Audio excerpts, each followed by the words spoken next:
Mark Levin, the genius, argues in favor of racial profiling. Listen to this. We also repeat our call. Oh, they've made a call before. Oh, how did I miss their press release?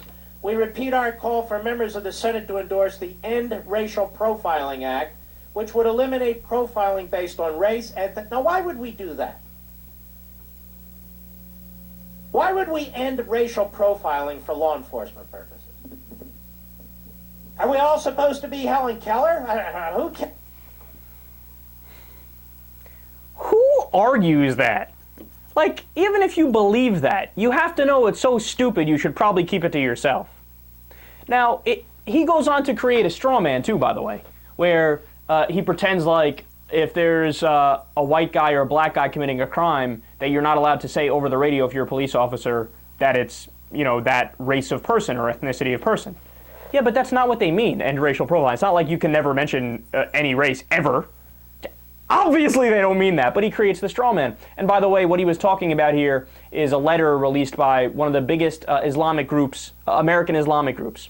And they said, look, man, just, we stand with Trayvon and we think we should end racial profiling. And look, what they're saying is it's the least controversial thing ever. They're saying, look, don't solely base your decision if you're law enforcement or if you're an asshole like Zimmerman on the color of somebody's skin. Like what, you're just going to pursue people because they're black? That would be the most anti-American thing ever. Oh, look, just because of your religion, you're Islamic. Well, I'm only going to focus on you.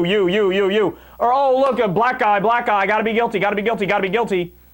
No, that's not what America's built on. To just single people out solely because of that. That's a clear violation of equal protection under the law. And furthermore, and here's the bigger point, and idiots like Levin don't get this.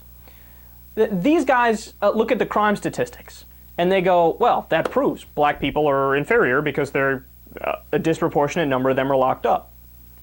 Yeah, but you don't think you should dig deeper? Like, that's a satisfactory answer for you to go, oh, look at the statistic, that's it, it's over. So we know black people, they have, more issues there. Inherently, they have an issue.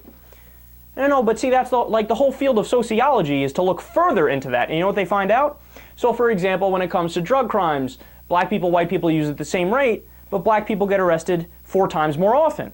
When it comes to the death penalty, a black man and a white man commit the same crime, and in reality, the black person they would give the death penalty to, and the white person they don't. Now, how do you account for that other than racial bias? So, you know what the irony of this all is? What Mark Levin is saying is, no, obviously you should racially profile, and that's it. So what would that racial profiling lead to? A perpetuation of a racist criminal justice system, where it becomes a self-fulfilling prophecy, where police officers are only looking for Muslims for terrorist activity and only looking for black people for violent crime.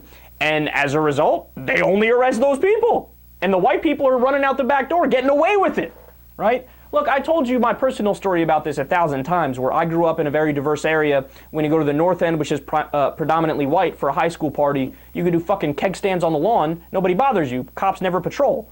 If you're on the South End, you better be quiet as hell, because if you make too loud a peep, there's cops patrolling all over the place looking to arrest black people.